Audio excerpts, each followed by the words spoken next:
3 hours delay si Mama Kalods. Grabe, 7:30 naging 10:30. Ang nakakasama ng loob, dapat ng 15 pa kami nandito. 15 dapat din pala ang ano niya. Lapag dito sa Nakakainis. Maynila, naging 17.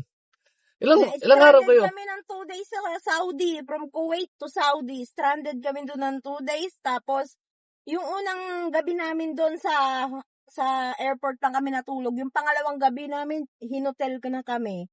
Tapos, nag-flight kami kagabi. Mm.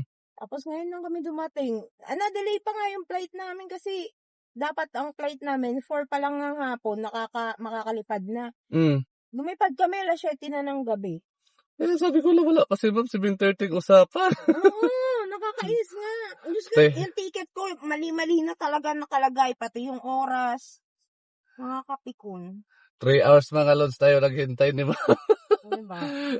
Sabi ko, wala yung naghihintay sa akin. Sabi ko, 7, tapos anong petsa na? Ito yung una kong ticket, ayan Oo nga. nakalagay. Departure, July 14, arrival, July 15. Una yan. Tapos yung pangalawa na binigay sa amin, ang nakalagay ay Ma'am, pwede mag-ano na tayo? Islix na tayo? silang Expressway? kuya kung saan ka komportabling dumaan. Hahabulin ko rin yung isa pa sa'yo. Hindi ko na sabi. Chat ko na lang mamaya, maghintay na lang siya. Nakakainis.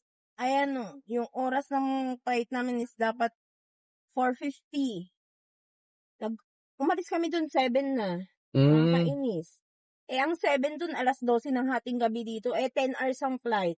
So, ang dating namin ngayon, alas 10 ng umaga. Kaya sabi ko, Nakakaloka. bakit 7:30 wala pa rin si Ma'am? 9:30.